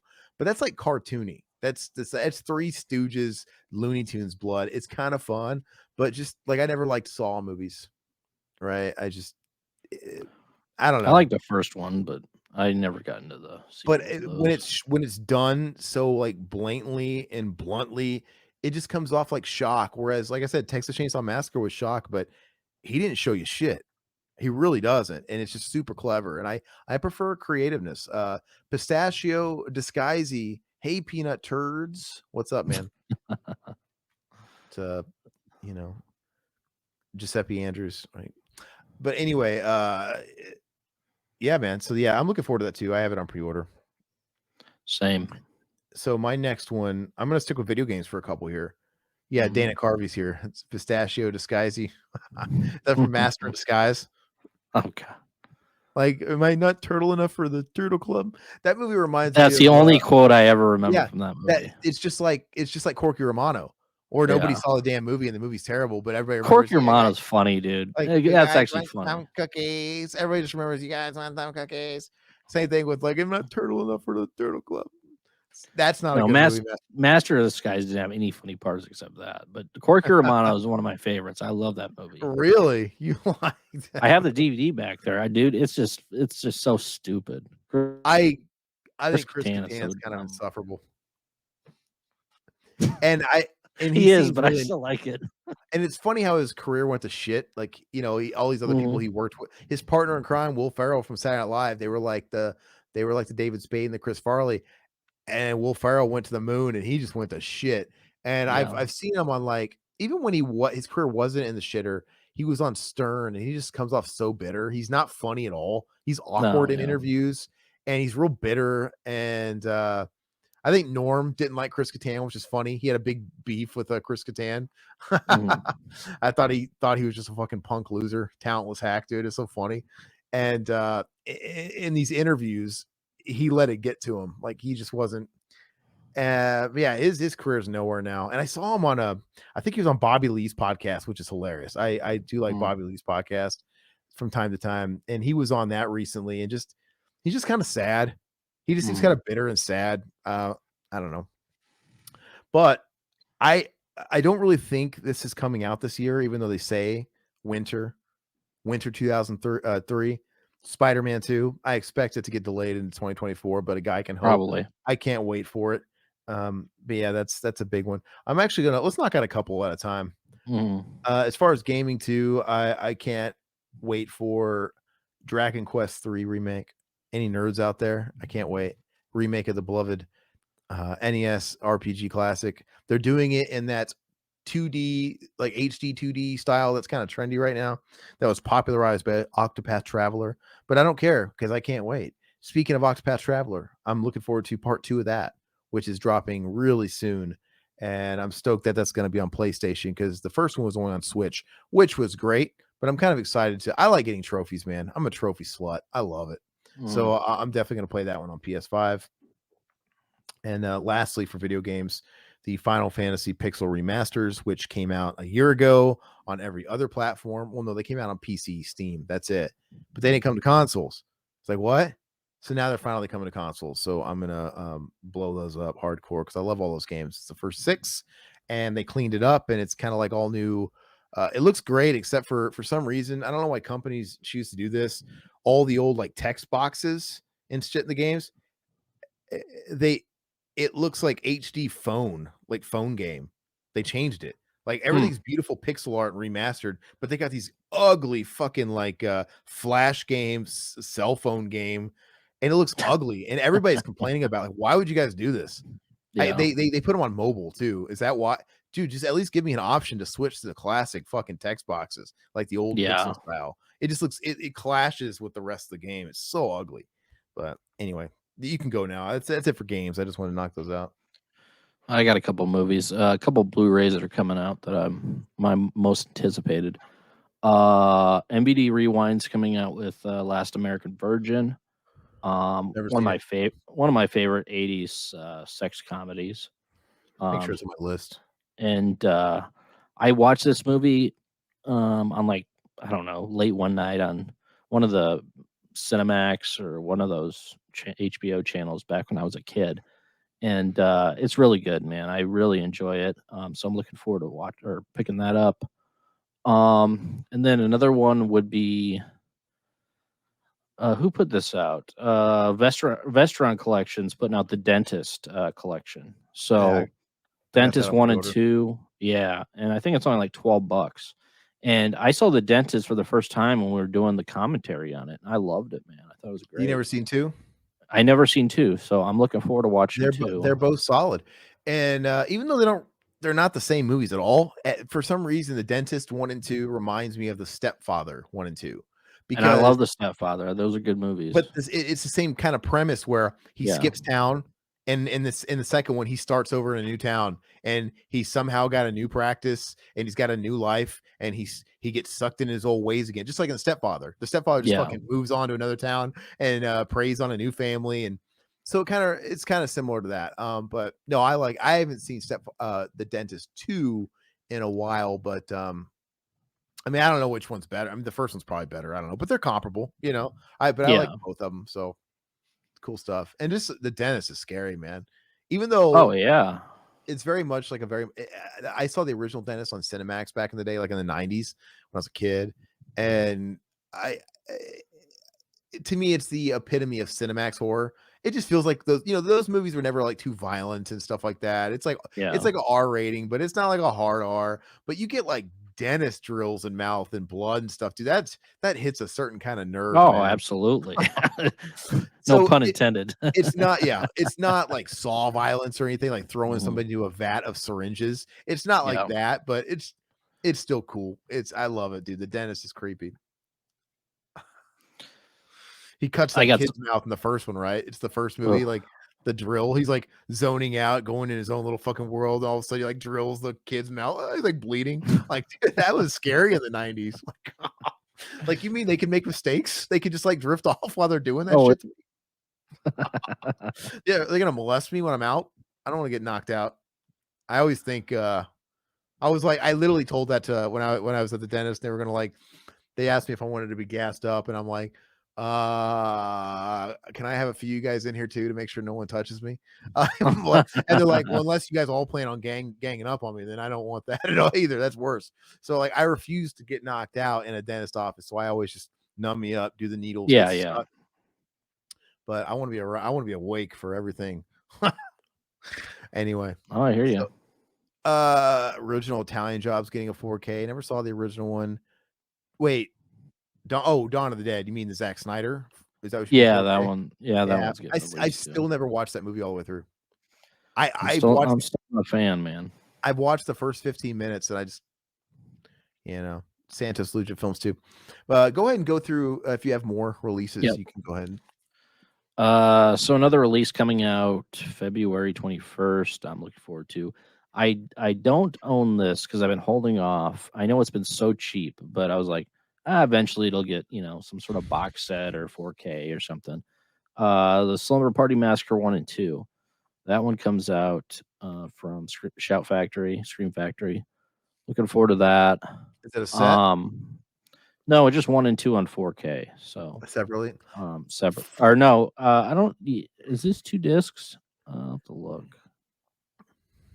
3 disc set is what it is. Okay. I gotta say, I've never cared for Slumber Party Massacre, and I've seen both 1 and 2, and I think 2 2 is maybe just a little. ridiculous, man. Yeah, Yeah, it's but you know fun. what? I think I liked 2 a little bit more just because at least it was so absurd. But I'm not a fan of either. But the first one, like, I just don't get it. Like, why is this one like heralded as like a second wave slasher god movie? It's I don't know. It just pales in comparison to the movies it's trying to be. The driller guy, it doesn't do anything for me. I don't know. It's the 80s. I mean, it's the 80s time period. I really enjoy it, but I mean, I could see why some people wouldn't like it. Yeah, I don't know. But I've been getting in a lot more slashers as I've been getting older. Probably because there hasn't been a zombie movie that, I've seen every zombie movie, so I'm kind of moving on to um, yeah, my next subgenre. I mean, I think slashers are super hit and miss. Not even just hit and miss. It's more like hit, miss, miss, miss, miss, hit, miss, miss, miss. In my opinion, like the really good ones are really good, and then the really bad ones are really bad. I mean, But there's a well, lot the of same okay thing with stuff. zombie. I mean, there's like 0 good zombie movies out there, maybe like 10% good. I mean, outside of the standard stuff, I mean, obviously, I love Halloween, Halloween 2. Freddy's a slasher technically, even though that's like to me, Freddy's like avant-garde slasher. It's like just, but it's still a It's totally slasher. different. Yeah. And then movies like Tenebrae and Opera, those are slashers. I mean, what would you? I Yeah, get it, they're giallo giallo, slashers. Yeah, yeah. but they're Yeah, yeah. slashers. I mean, there's just have you seen Opera? That's the only one I haven't seen yet, and Zach keeps Opera, telling me to it's watch it. yeah, it's obviously a giallo. I mean, they're always rooted in the mystery, right? The who done it giallo thing, Yeah. but dude, those are just like slashers, like on crack. Especially Opera is fucking ridiculous, and that's the one where every time where the killer strikes, they play Iron Maiden. They're playing Oh, Iron yeah, yeah. Maiden, Mhm. like the rock. It's crazy, dude. But yeah, so it just depends. Let's see. Dragonheart and Rain Man 4Ks, Plumkey, really? Uh, I got a Uh, couple more too if you yeah, want. go ahead. Go ahead. Fire it off. My last couple that I found was, I don't know if I'll get it just because I'm a huge fan of this film. Blu-ray looked actually really good. Death Wish 4K is coming out from Really? Kino. Yeah, Kino Lorber's putting that out. They need to put like a whole set out. Yeah, I know, because I'd love to have 1 through 5 because I even enjoyed the 5th one, and that a lot of people shit on that, but, that one, and then also it was just announced a few days ago, it was, Sidekicks is coming out in 4K. So Vinegar Syndrome's putting out I saw Sidekicks. that. I love Sidekicks, dude. That I was a don't great get movie it. when I was a kid. I I don't like it. get it. And that's another example of a movie I slept on. I didn't watch Sidekicks for the first time until like in the last couple of years. And it's a movie that Todd grew up with, so I get it. Yeah. But me, dude, watching it as like a mid-30s guy when I saw him, like, this is shit. Oh, it's a Karate Kid ripoff, dude, and Joe It's just Piscopo's hilarious, dude. yeah, I don't know. I couldn't fuck with it. It's so funny. And wasn't Winnie Cooper the love interest, right? Winnie Cooper, yeah, Of and, course, of course, like fantasy dream Chuck Norris. This kid has like a constant Chuck Norris wet dream. yeah, Uh he wants to be a karate champion, but he has bad asthma, so he can't really do a whole lot, and the big bully makes fun of him for having asthma, and he can't breathe and all that stuff, and bro, just be honest. yeah, That's it's why funny, Jonathan dude. Brandis killed himself. That was the Could be. that's what implanted it in his head. He couldn't That get or over Lady it.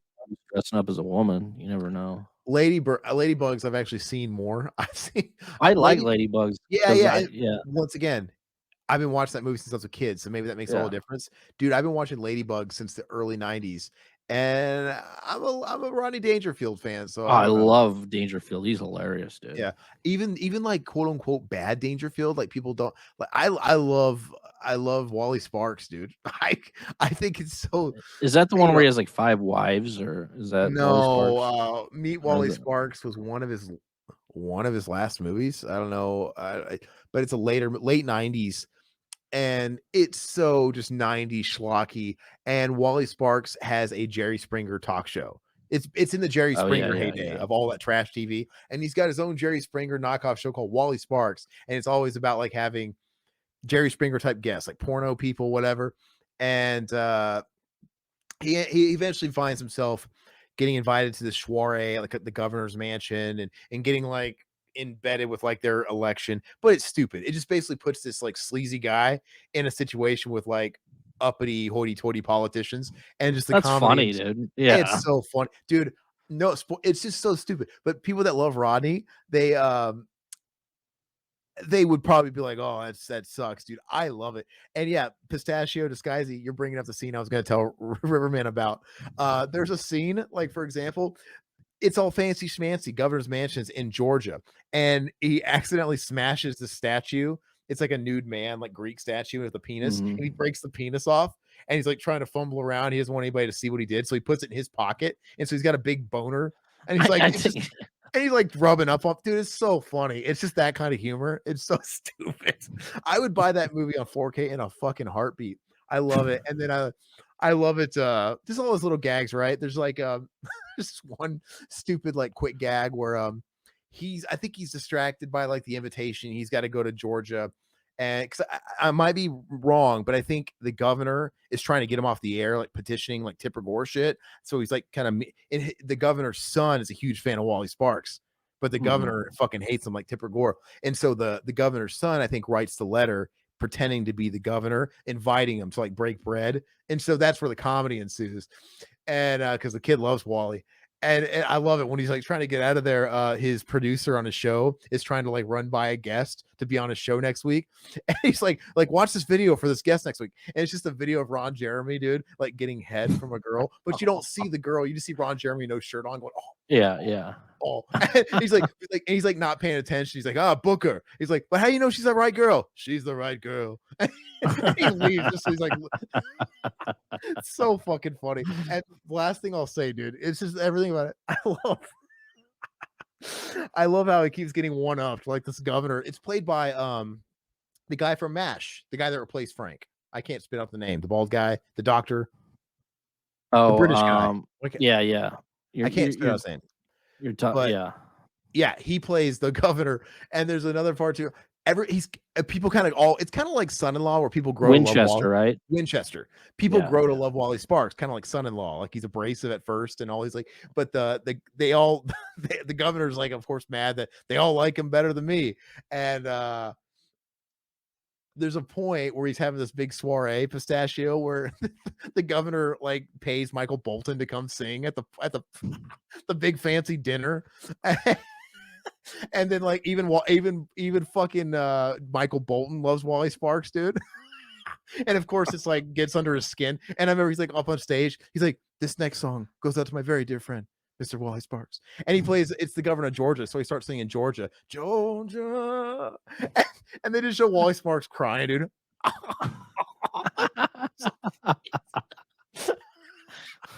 It's fucking hilarious, dude. Anyway, yeah, my mom is on David Ogden Stiers, right? Yeah. I love that stupid movie, dude.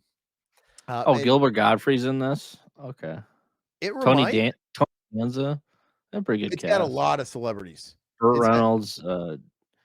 Yeah. Crazy, it's one of those movies that has tons and tons of cameos. Like, to give you an idea, Tony Danza's cameo is Wally Sparks when he gets in a cab, and Tony Danza is the cab driver, like in Taxi. And he's like, "Oh my god, I can't believe I have Wally Sparks in my cab."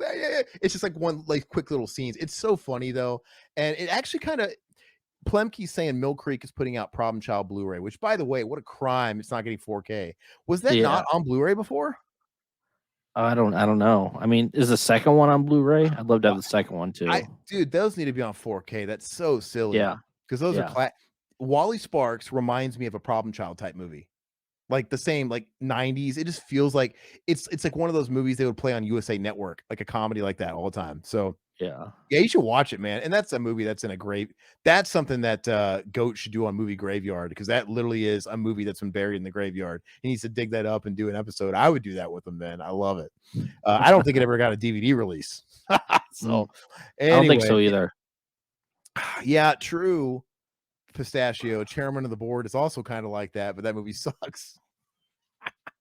Oh yeah, dude, Pistachio, Meet Wally Sparks commentary, dude. Light bulb moment. Why have we not done it? We should do that, Todd. We got it. It's great. I'd do it, but I want to watch it first to get the jokes. Yeah. Oh, yeah. You got to watch it first. Anyway, Master in Disguise in 4K needs to happen. Did you have any other movies you want to talk about? Sorry, we went on a tirade about that damn movie. No, that's pretty much all the movies and stuff that I had written down. So Well, so only movies I have is, and this is super trepidatious, man. Let's just say I was really excited for the Rocky films coming to 4K before they oh yeah, announced what they contained and what they look like. First of all, 1 through 4. They're doing that annoying thing where they're just omitting part 5 and 6. And then it's like, "Oh, well, you're afraid to buy the individual movies because watch, they're gonna come out with like a box set, or they're gonna come out 5 and 6 later and they're not gonna match." And they're also bundling them like one of those stupid like all on one 4K disc, like the whole but yeah. it's 1 through 4. It's like, what is the deal? Like I said, Irwin Winkler owns all of them. So why is he holding out on 5 and 6? It doesn't make any sense. But the packaging is cheap. I hate the covers of the individual ones. They're terrible. They did this thing where it's kind of cool that they're themed and they're all like chrome colors with like red and the chrome. It's kind of cool, but they should have did that with the original covers. Like do chromified with red popping on the original art, and they didn't. They have like generic art for all of them except for the fourth one, which is weird. The fourth one's the Yeah, best looking one. yeah. The generic art stinks. But why? Why is the 4 like a real with him with the flag? And it looks great. I Oh, it think looks great. Yeah. that with the red, but it's like, okay, well then match and have dude, what a missed opportunity not to have the one I think is the showdown between Clubber and Rocky, the side profile, the verses. That would Oh have looked yeah. so sweet with the chrome, and you could have had the red pop and uh but no, it's like the most generic like Rocky pose. Like he's literally just like doing this on Rocky 3. And then Ro- Rocky 1, it's just another generic pose of Rocky like in a different position. And but I think two's like that too, just something really stupid. It's like really dumb. Yeah. And that original Rocky poster and cover is classic with just him on the stairs, right? That's Well, great. Like, it's the big studios. They don't really give a shit. It's just like the same thing with like Die Hard and stuff. Like the reason I haven't picked any of those up because I'm waiting for a decent 4K release of those. And yeah, I'm just the studios don't care. So but I really don't care. it's just that studio. It's just Irwin Winkler. I don't know what the deal is, man, because dude, I mean, Rambo is the lesser franchise and it's gotten better treated, right? Oh It's yeah, gotten yeah, released a lot. It's got individual, which I like the slip covers and the covers for the Rambo 4Ks. And yeah, then they yeah. even got, even though I got duped because they came out with that really sweet steel book box set, which We is should have really gotten cool.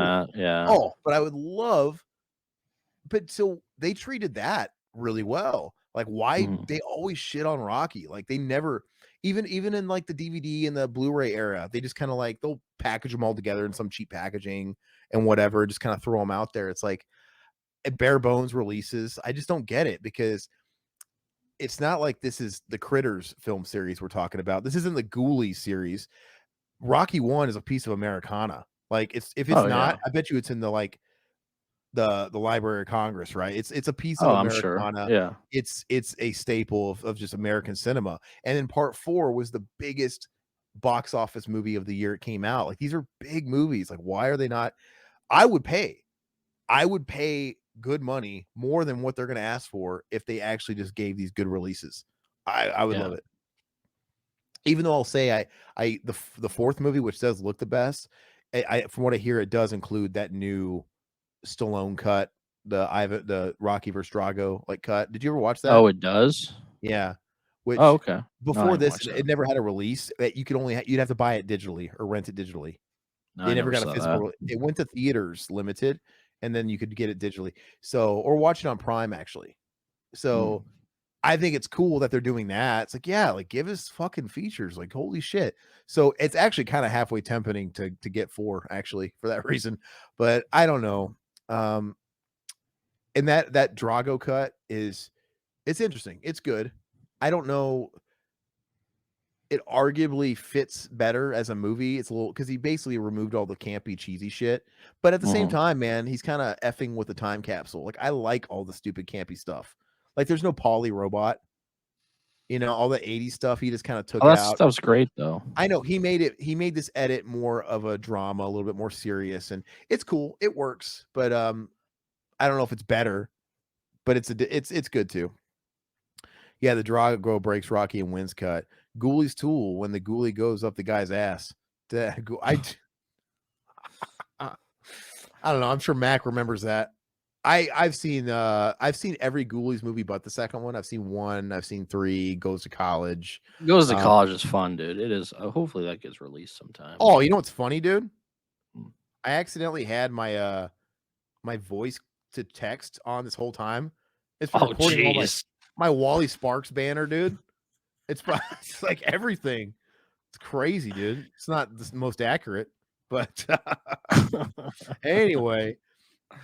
So that's what I have for movies, though. As far as, did you have anything else that was non-movie? Because I have a couple. No, I didn't know. So I've only got I think 2 more things. I'm excited for The Boys. If we're going to talk about series, I want The Boys to come back, man, because I just love that show, man. It's so great. Maybe the best show that's still going. And lastly, this is all kind of bundled together, man. It's like a holiday for me. I've already expressed it. A new Metallica album is a big deal. It happens once, almost a freaking generation, man. It's like you got to wait 7, 8 years for a new Metallica record. So it's always a big deal. Like I said, you can walk with hesitation.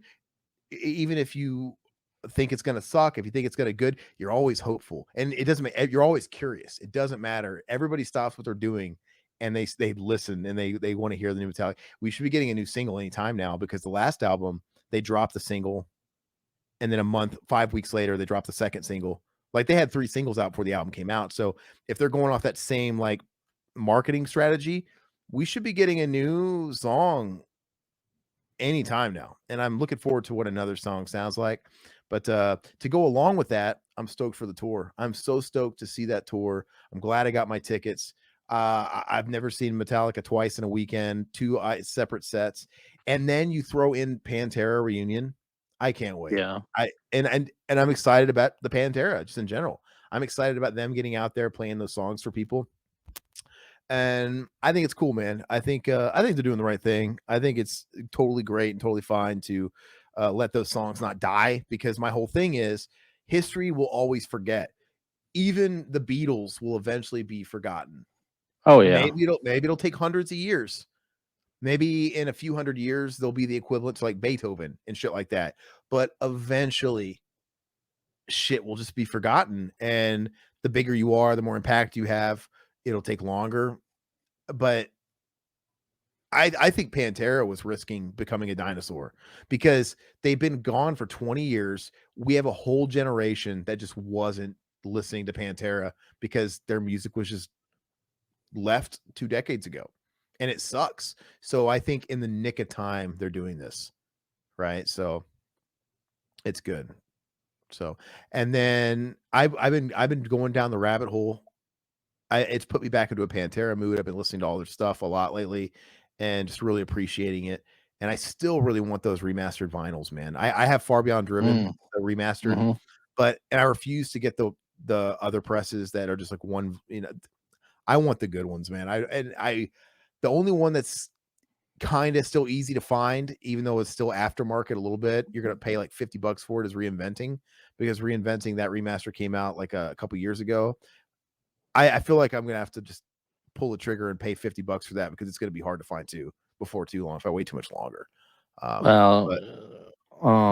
You shouldn't get what's it called, Great Southern Trendkill, because I think that's missing a few songs. Yeah, I think Suicide Note Part 1 or 2. Well, it's gosh, I don't remember which one's it missing. Yeah, it's missing one track. It might be Tens or something. It's missing something. But I think that's just the one you can get now with the one vinyl. Oh, right? Okay. When they put out the 20th anniversary, no, that had everything. That was split into 2 LPs. It had everything.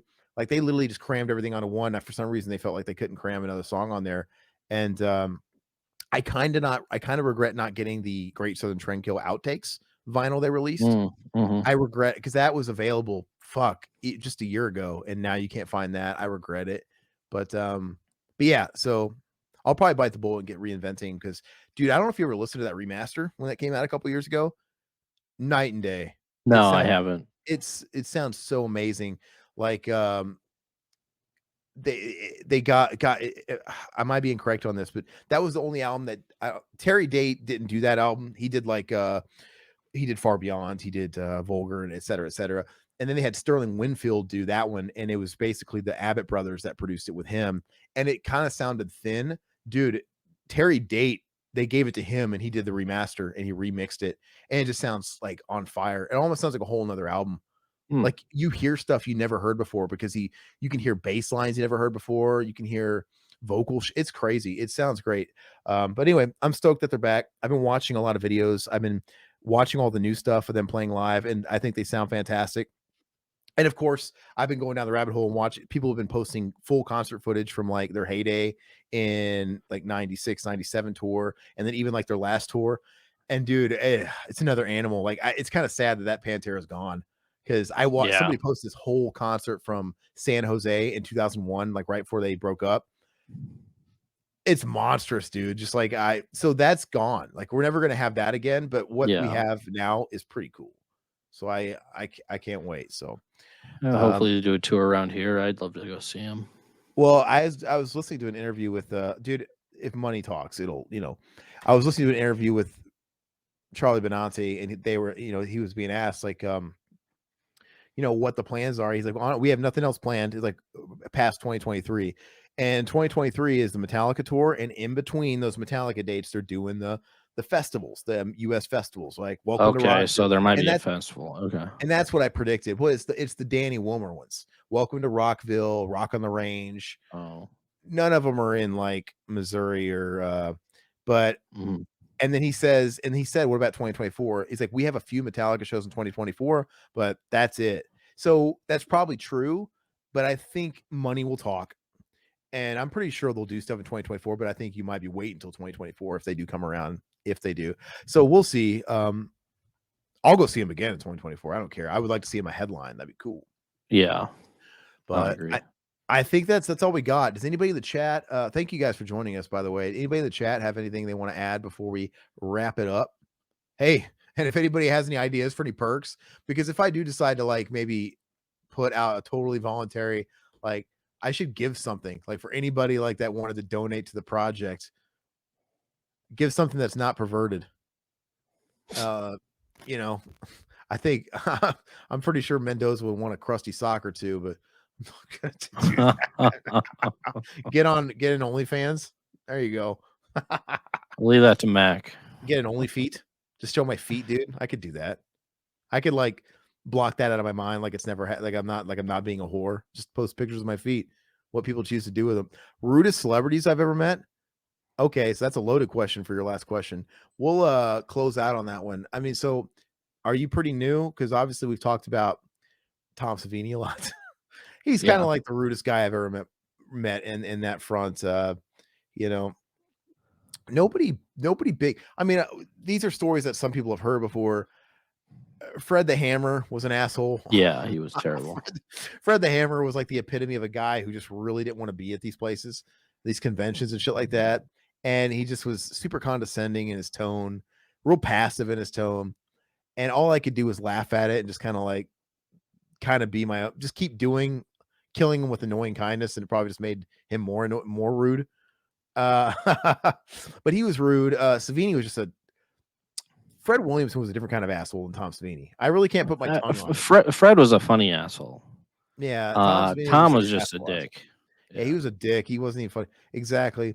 And me being a Power Rangers fan, like I've told this story too. Like when Jason David Frank killed himself a couple weeks ago, we had like just a chat about him because he was the first person that ever gave us an interview. And so he kind of gave me like a false start, a false hope, because I'm like, oh, he was so great and he was awesome. And it kind of gave us a boost of confidence. And then I reached out to another Power Ranger and it was Johnny Young Bosch, the Black Ranger. And he was an asshole. Dude, I felt about this big during that interview, man. Because he's just a fucking dickhead, dude. I don't know. Maybe he's just having a bad Who was that? Johnny Young Bosch? Johnny Young Bosch, yeah. treat him like a was that fucking just you? asshole. I don't really. Yeah. I'll have to listen to that. I don't remember edited that. it. Well, you cut it up and edit it real good.